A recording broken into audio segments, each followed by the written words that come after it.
Another language change is just talking about home, true home, real home, a person's home, maybe making a place homey.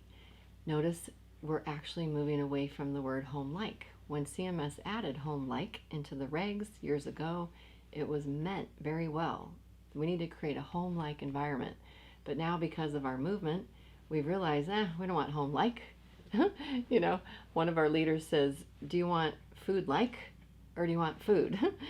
Good food. So would invite you as well to be aware of that. We want better than home like. We want to create home. So language is one thing. To say the word home more and more and more is very, very good.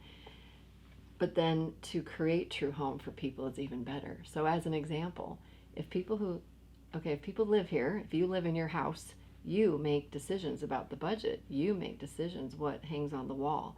And believe it or not, that's what homes are doing, that are changing culture to be about the people who live there more than the purposes of the business.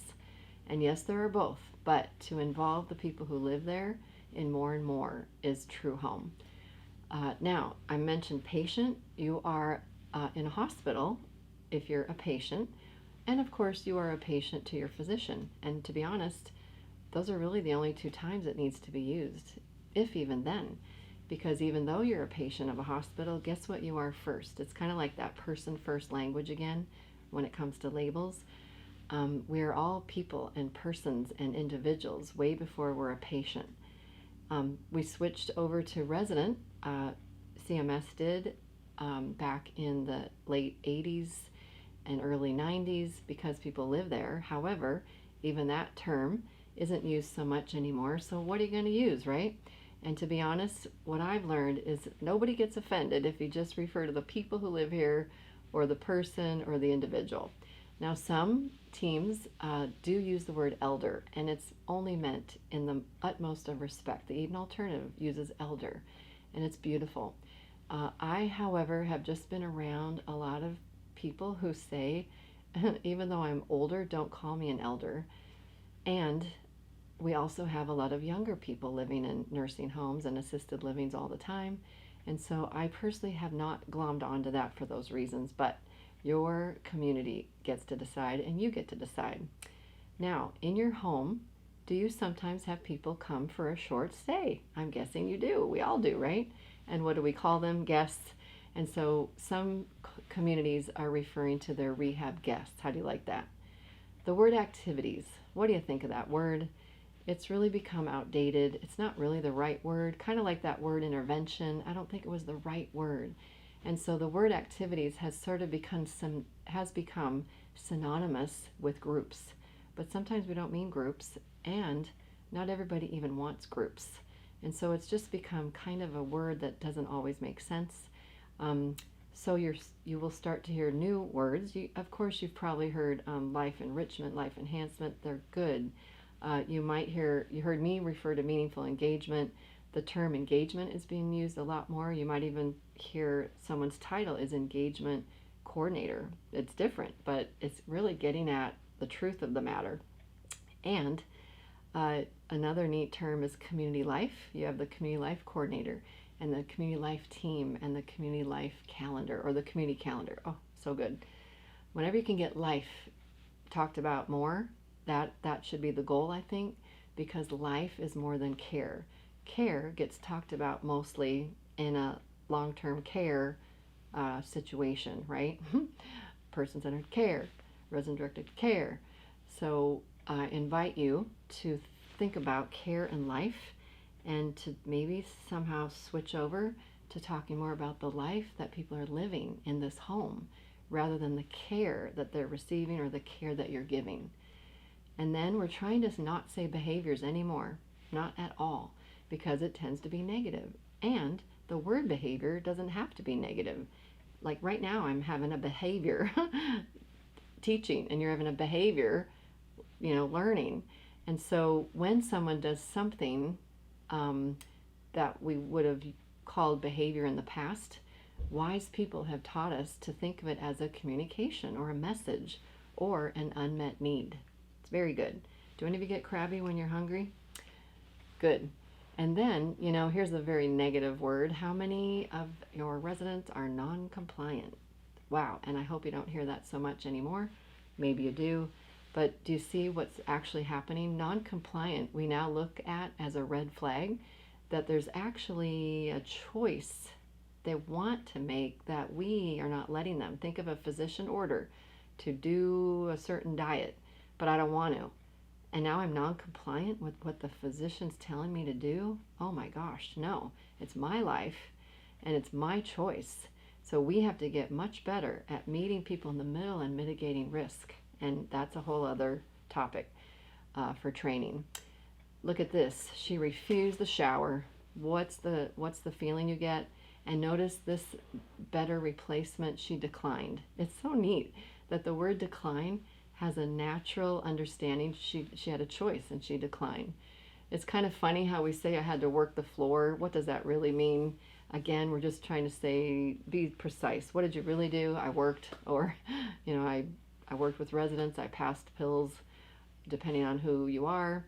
And this whole idea of frontline staff is kind of weird. And where do you really run into the front line?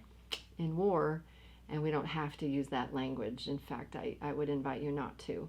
What do we really mean? Direct care, direct caregivers, direct care workers, maybe hands-on, the CNAs.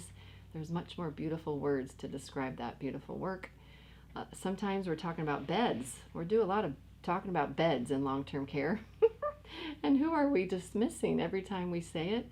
So unless you really are talking about the bed, there's not a whole lot of reason to talk about beds, because the beds represent people. And I'm looking for the first state to change their licensure. And what if it said that this is a license for 120 people to live in this home? Wouldn't that be cool? Again, person first language and describe. And how do you like this? How many of you moved into the house? Excuse me, I flipped it. I did it wrong. How many of you were admitted to the house you live in? Oh, it's so funny. And how many of you were discharged from the last house you lived in? And you're willing to admit it. Isn't that funny? So in real life, people aren't admitted and discharged. What do? They move in, they move out. Some people come for a stay, like a rehab guest. And people aren't placed in nursing homes or put in assisted living. No, we put things on a shelf. People move in and out. If you'd like to learn more about language, we did a free white paper several years ago, and it is free at my website or the Pioneer Network website, The Power of Language to Create Culture. And if you'd like a handout on language, I've developed just a front and back page, one-page handout. If you'd like it, email me. Also, one other resource I'll mention here, if you get jazzed about this, we did put together a workbook called Alarms, the New Deficient Practice, Eliminating Alarms and Preventing Falls by Engaging with Life. Isn't that cool? Look at those photos. Someone is really vacuuming there. Someone is really painting the wall with the maintenance team. Oh, that is a real baby, guys. We need more real babies, don't we? That woman is really cooking because it's a household model nursing home where she's living. And that woman is doing her own laundry. Wow, there's engagement with life, don't you think? If I can be helpful to you, I would love to be. I also have a few free things if you want to check out the Culture Change Minute at Facebook. Check it out, see what you think, let me know. I would love to challenge anyone listening to get to 0 falls in a month. Wow, and I've seen teams do it, and I've seen teams get really close. How do you like this great quote? We don't like falls. I think that's so funny. Do you like falls? I'm sure you don't. And so I really want to encourage you to keep going. And here are my takeaways and encouragements to you to close out with. They are, think about maybe replacing that same old list of interventions with much more individualized approaches.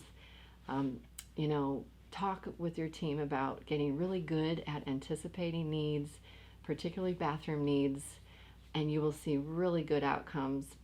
You will see fewer falls. You really will if you do this. Remember, it can be all team members, not just nursing. Start to shift to a proactive mindset instead of reactive in everything. What can we do to be proactive and prevent problems? Language has a lot of power. You can just use the power of institution with institutional words that just keeps perpetuating institution that nobody wants. Or you can switch your language to just be normal. Normal language creates home and creates normalcy and not an institution. It's so good. Even federal regulation tells us to avoid labeling. So let's all maybe move in that direction where we don't label people anymore, and maybe set 0 falls a month as your new goal. Oh, and maybe dangle some great rewards out there. If the whole community gets to 0, what will you do? Have a really big party, huh? And then please consider these proactive approaches and proactive practices to help you get there. Thank you so much.